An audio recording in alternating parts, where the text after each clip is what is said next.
اور اس کے بعد جو ہے کچھ ہماری جو اصناف ہیں کہ ہم شاعری کے اوپر تحقیق کرنی ہے تو کیسے کرنی ہے، افسانہ ہے، ڈرامہ ہے، ناول ہے، کیونکہ ہمارے ہاں تحقیق اکثر جو ہے مختلف اصناف کے اوپر تحقیق کرتے ہوئے بھی ان میں تفریق قائم نہیں کی جاتی.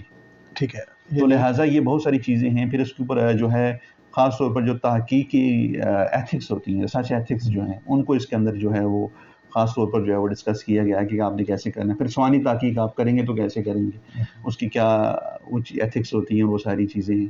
اور پھر خاص طور پر جو اسلوب ہے تحقیق کا، ہمارے ہاں شاعرانہ جو ہے اسلوب تنقید اور تحقیق کے اندر بھی وہ شامل کر دیا جاتا ہے. مطلب اکیڈیمک رائٹنگ والا تصور نہیں ہے بلکہ انشاء پردازی کو کیسا ہونا چاہیے. تو یہ ساری چیزیں جو ہیں اس کے اندر آپ کو ملیں گی. ٹھیک ہے. تو خاص طور پہ یعنی اس کو کہا جا سکتا ہے کہ یہ مینول ہے ایک طرح سے، عملی تحقیق کا ایک مینول جیسے نا، یعنی مرحلہ بمرحلہ آپ خاکہ بنانے سے لے کے اسے سبمٹ کرنے تک جتنے مراحل آپ پہ آئیں گے اس میں رہنمائی جو ہے وہ خطوں کے ذریعے اس میں دی گئی ہے. جی ہاں ایسا ہی ہے. اس میں پہلے تو یہ کہ خاکے کی کون سی بنیادی جو ہے، خاکے میں آپ نے کون سی بنیادی چیزیں ہوتی ہیں جو آپ نے شامل کرنی ہے. ضروری نہیں آپ BS MS یا PhD کر رہے ہوں، آپ ویسے بھی ریسرچ کرنے لگیں تو آپ کو ایک خاکہ مطلب سندی تحقیق تک محدود نہیں ہے. ہاں ایسے ہی ہے. تو آپ خاکہ بنائیں گے تو خاکے کے اندر کون سی بنیادی چیزیں ہوتی ہیں. پھر یہ کہ سوالات تحقیق ہیں کہ تحقیق جو ہے کسی سوال سے شروع ہوتی ہے. ٹھیک ہے. آپ اچھا سوال نہیں بنائیں گے تو اچھی تحقیق کیسے کریں گے. بالکل ٹھیک. تو اسی طرح جو ہے آپ کے آبجیکٹیو تحقیق کرتے ہوئے اگر آپ کی صرف مقصد صرف سند حاصل کرنا ہے تو آپ کی تحقیق کتنی معیاری ہوگی. وہ تو اس کا ایک ضمنی مقصد ہے. آپ تحقیق کریں گے تو سند تو آپ کو مل ہی جائے گی. ہاں وہ تو اس کے ساتھ ہوگی، لیکن آپ کا جو آبجیکٹیو ہے وہ اس کے ساتھ میچ کرنا چاہیے. مطلب علمی آبجیکٹیو ہونا چاہیے. سوالات تحقیق کے ساتھ آپ کے مقاصد ہونے چاہیے. پھر اس میں جو ہے اس کے ساتھ جو ہے آپ کی ریسرچ میتھڈالوجیز، آپ نے کیسے اپنے سوالات کے مطابق آپ نے ان کا انتخاب کرنا ہے اور کیسے، تاکہ ایسی آپ کی ریسرچ میتھڈالوجیز ہونی چاہیے، ایسے ریسرچ ڈیزائن ہونے چاہیے آپ اپلائی کریں تاکہ آپ اپنے مقاصد کو حاصل کر سکیں.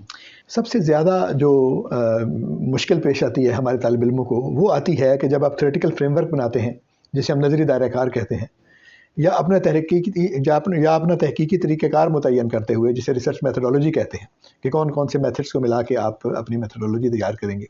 تو اس حوالے سے خاص طور پہ یاد رکھنے کا نقطہ کیا ہے جو آپ نے اپنی ریسرچ میں یا اپنی کتاب میں بیان کیا ہے؟ اصل میں ہمارے خاص طور اردو میں جو ہے ایک تو یہ ہے کہ ہم اسکالرز جو ہیں وہ اس بات کو نہیں سمجھ پاتے کہ ایک تھیوریٹیکل فریم ورک اور کنسیپچول فریم ورک میں جو ہے وہ فرق ہوتا ہے. ٹھیک ہے. اور تھیوریٹیکل فریم ورک میں بھی ہم عام طور پر یا اسکالر جو ہے وہ کیا کرتے ہیں کہ کسی ایک تھیوری کو لے کے اس کی تشریح کر دیتے ہیں. ٹھیک ہے. بجائے اس کی کہ وہ اس کو اس میں حالانکہ یہ بتانا ضروری ہوتا ہے کہ کیونکہ وہ تھیوری تو ایک بہت وسیع ہوگی. جی ہاں. آپ کے مقالے کے لیے تو ہو سکتا ہے آپ کو اس میں سے اس کے کوئی پہلو ایک خاص پہلو لینا ہوگا. تو آپ نے اس تھیوریٹیکل فریم ورک میں یہ بتانا ہے کہ آپ نے اس کا کون سا پہلو جو ہے اپنے مقالے کے لیے آپ اس کا انتخاب کر رہے ہیں. اور دوسری یہ کہ آپ اس کو کیسے استعمال کریں گے. ایک چیز تو آپ نے لے لی ہے، تھیوری تو آپ نے آپ نے نفسیات سگمنڈ فرائڈ سے لے لی ہے، آپ نے ڈی کنسٹرکشن جو ہے دریدہ سے لے لی ہے. آپ کیسے اس کو استعمال کریں گے. بالکل. کیونکہ ایسا نہ ہو کہ آپ کو تھیوری استعمال ہی کرنی نہ آتی ہو. یہ ایسی ہے نا جیسے آپ نے گاڑی تو لے لی لیکن آپ کو گاڑی چلانی نہیں اوزار ہے تو اس کا استعمال بھی جو ہے تو آپ کو اگر گاڑی چلانی نہیں آئے گی تو پھر آپ تو لہٰذا جو ہے اس لیے جب تک آپ کا ایک مناسب، کیونکہ جو نظری دائرہ کار ہوتا ہے، اگر آپ نے اچھا نظری دائرہ کار بنا لیا نا تو آپ کو سمجھ آ جائے گی کہ آپ نے اپنی تھیسس میں کیا کرنا ہے. بالکل ٹھیک ہے.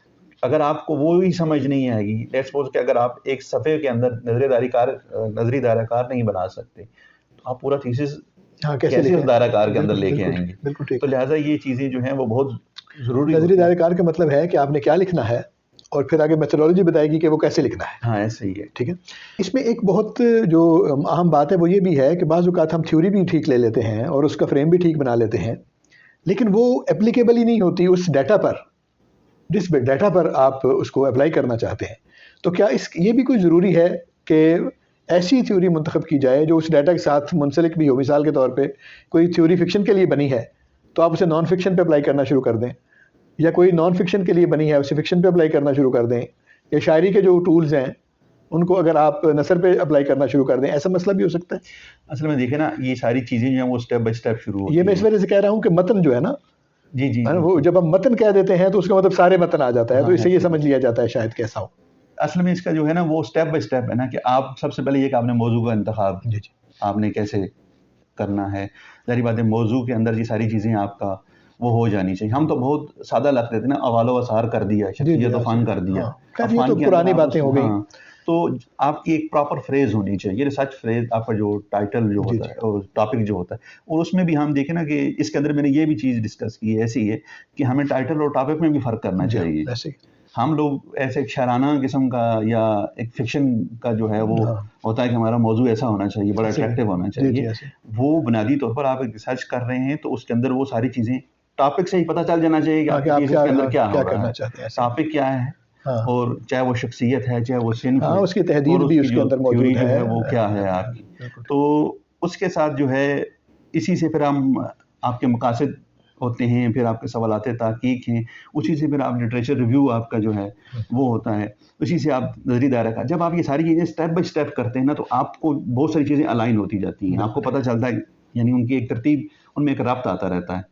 تو اگر آپ سوالات تحقیق کہیں اور سے کر لیں گے، مقاصد آپس میں جب ان میں ربط ہی نہیں ہونا تو آپ اس کو وہ کیسے کریں گے. دوسری بات یہ ہوتی ہے کہ ہمارے لیے ایک چیز جو کامن پریکٹس میں ہوتی ہے وہ یہ ہے کہ ہم نے ایز اٹ از تھیوری اٹھائی اور اس کو اپلائی کر دیا. ہم نے اس کے اندر انڈکٹیو میتھڈ بھی تو کوئی آپ نے کرنا ہے نا، خود سے بھی تو کچھ کرنا ہے. سارا کا سارا آپ کسی تھیورسٹ پہ کیوں چھوڑ دیتے ہیں؟ بالکل ایسے. تھیورسٹ نے تو اپنے اس کام کے مد نظر رکھتے ہوئے تھیوری کی ظاہر ہے اس نے آپ کے تھیسس کے لیے تو تھیوری نہیں بنائی نا. تو لہٰذا اس چیز کو مد نظر بھی رکھنا ہوتا ہے کہ سارا کا سارا آپ نے ڈیڈکٹیو میتھڈ پہ نہیں جانا، آپ نے خود سے بھی. اسی لیے ہمیشہ جب مقالے کا جو پہلا ہوتا ہے چیپٹر ہوتا ہے جس کے اندر مختلف تعریفات اور بنیادی مباحث ہوتے ہیں، تو اس میں یہ چیز ہونی چاہیے کہ کہاں کون سے بنیادی مباحث جو ہیں وہ ان کے ہیں اور کون سے اسکالر کے اپنے بھی ہیں. ٹھیک ہے، یعنی ان سے فائدہ اٹھا کے اس نے اپنا کیا فریم بنایا ہے. ظاہری بات ہے آپ ساری کی ساری تھیوری وہ تو اس کا کام ہوگا نا، آپ اس کو اپنے لیے کیسے یوز کرتے ہیں یہ ایک اور چیز. ایک سے زیادہ جو تھیوری ہیں ان سے بھی کام لیا جا سکتا ہے نا. ظاہر ہے جب آپ اپنا چوکٹا بناتے ہیں تو اس کے لیے ضروری نہیں ہے کہ آپ ایک ہی آدمی سے اٹھائیں.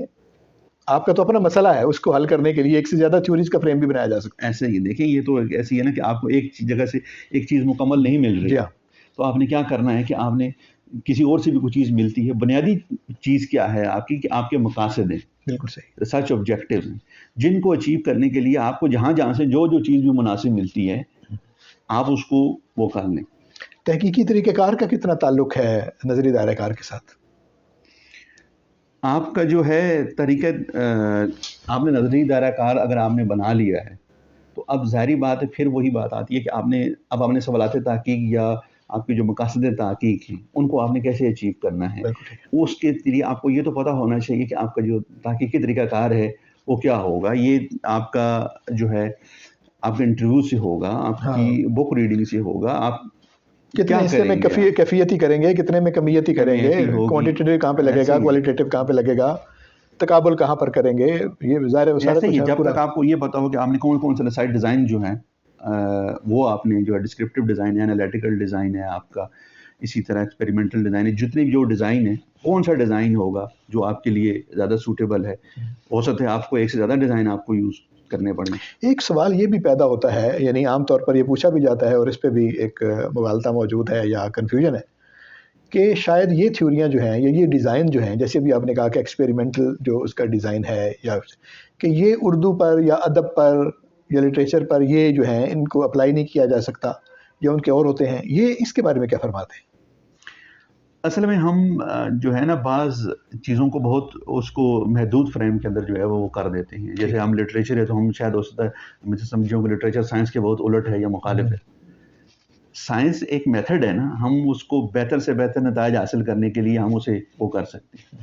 کیونکہ اگر ایک ایسا سائنس کا تو یہ نا کہ کوئی بھی میں نے ایک ایسا فارمولہ بنا دیا، میں نے ایک ایسا طریقہ کار اخذ کر دیا جو بالکل اوپن ہونا چاہیے. اس کے اوپر میں ریسرچ کروں تو وہ نتائج آئیں، آپ ریسرچ کریں تو اس میں بھی وہی نتائج آنے چاہیے. ایسا نہ ہو کہ میں پڑھوں تو اور نتائج آئیں، آپ اس کے اوپر اسی فارمولے کو اپلائی کریں تو آپ کے نتائج کچھ اور آئیں گے. اور جو کہ ہمارے ہاں اردو میں یہی کچھ ہو رہا ہے، کیونکہ ہمارے ہاں اسکالر کی اپنی رائے یا بہت ساری چیزیں اور بھی بیچ میں شامل ہو جاتی ہیں، پسند ناپسند اور بھی بہت ساری چیزیں. تو ریسرچ جو ہے ان ساری چیزوں سے بہت بالا ہوتی ہے، اور تو لہٰذا جو ہے ہمیں اس کے مطابق ہی ریسرچ کریں گے تو ہم اردو کے اندر ایک اچھی ریسرچ جو ہے وہ لے کے آئیں گے. ٹھیک ہے، تو آخر پہ یہ فرمائیے کہ جب یہ سب کچھ ہم کر لیتے ہیں تو جو اس کا اگلا مرحلہ ہے وائوا وغیرہ کا اور جو اس کے باقی جو مراحل ہیں اس پہ جا کے ایسا ہوتا ہے کہ بعض اوقات طالب علم اچھا لکھ لیتا ہے، یعنی لکھنے میں وہ ٹھیک ہے، تو آگے جا کر جو ہے وہ چونکہ بولنے کی اس کی پریکٹس نہیں ہے یا کم اس کے ایکسپوجر کم ہوتا ہے یا بعض اوقات سمجھ یا فہم کم ہوتی ہے، تو وہاں پہ جا کے اس کی پرفارمنس اس طرح سے نہیں رہتی جیسی لکھنے میں تھی. تو اس وجہ سے بعض اوقات یہ بھی مغالطے یا گمان پیدا ہوتے ہیں کہ شاید اس نے خود نہ لکھا ہو یا کسی سے بہت مدد لی ہو یا اس طرح کر کے. تو اس کا کیا طریقہ ہے کہ آپ وائوا کے لیے کیا اس میں آپ نے دیا ہے ان کو طالب علموں کو مشورہ؟ اس کے اندر میں نے کچھ چیزیں جو ہیں خاص پر ایک پورا خط جو ہے وہ وائوا کے اوپر جو ہے وہ لکھا گیا ہے کہ آپ نے اس کے اندر دیکھیں جب اسکالر کو پتہ ہوگا کہ جو بھی محقق آئے، جو بھی اس کا نگران آئے گا، اس کا جو ہے ممتحن، جو بیرونی ممتحن جو بھی آنا ہے اس کا زبانی امتحان کے لیے، تو اس نے کیا بنیادی سوال ہی پوچھنے ہیں نا اس سے کہ آپ کے سوالات تحقیق کیا تھے. اب اسکالر کو سوالات تحقیق پتہ ہوں، اس کے مقاصد پتہ ہوں، اس کو پتہ ہو کہ اس نے ریسرچ میتھڈالوجیز کون سی یوز کی ہیں، اس کا دائرہ کار کیا تھا، پھر سب سے بنیادی چیز یہ ہے کہ اس کی فائنڈنگز کیا تھیں.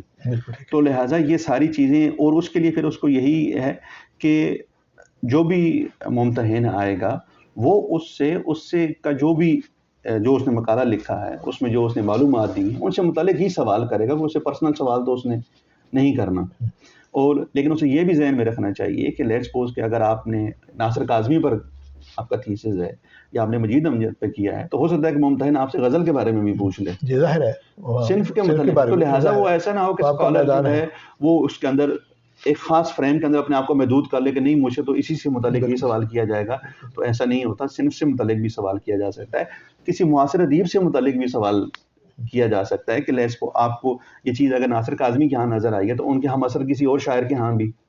تو اگر آپ بالکل ایک لائن لگا کے اسی لائن پہ آپ کریں گے اور آپ اس کے معاصر کوئی چیز کو نہیں پڑھیں گے یا آپ اس کی روایت کو نہیں پڑھتے، تو اس کا دوسری چیز جو ہے اس کے اندر ہم دیکھتے ہیں کہ جو تھیسس جمع کروانے کو اور وائوے کے درمیان کا جو ٹائم ہوتا ہے وہ بھی بہت زیادہ ہوتا ہے، خاص طور پر پی ایچ ڈی کا، چونکہ تھیسس باہر جاتے ہیں تو لہٰذا اس میں پھر ہو سکتا ہے بعض 6 مہینے ہو سکتا ہے سال لگ جائے. اور اسکالر کیا کرتا ہے کہ اسکالر پھر اطمینان سے بیٹھ جاتا ہے کہ جب کیونکہ اس کا اشتیاق جو ہوتا ہے وہ آہستہ آہستہ کم ہوتا رہتا ہے، وہ کہتا ہے جب ٹھیک ہے جی جب رپورٹیں آ جائیں گی تو پھر اس کے بعد دیکھی جائے گی. تو پھر یکدم اسے پتہ چلتا ہے جی آپ کی تو فلاں تاریخ، پھر اسے لگتا ہے اب میں کیا کروں. تو بہتر یہ ہوتا ہے کہ جب اس نے ایک تھیسس لکھ لیا تو کم از کم اس کے جتنی بھی چیدہ نکات ہیں وہ اس نے علیحدہ سے بھی لکھ کے رکھے ہوں، اسے پتہ ہو ریوائز بھی کرتا رہے، اس کو ریوائز کرے.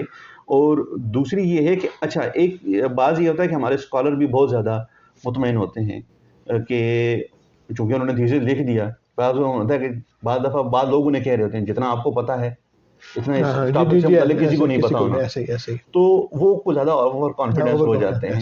تو اس کو یہ چاہیے کہ وائوا دینے سے پہلے کم از کم اپنے کسی کولیگ کے ساتھ یا اپنے نگران کے ساتھ ایک دفعہ ایک سیٹنگ کر لے، جو ان سے بنیادی سوال پوچھ لیں، پریکٹس سے گزاریں، ان کو اس پریکٹس سے اس کو گزرنا چاہیے.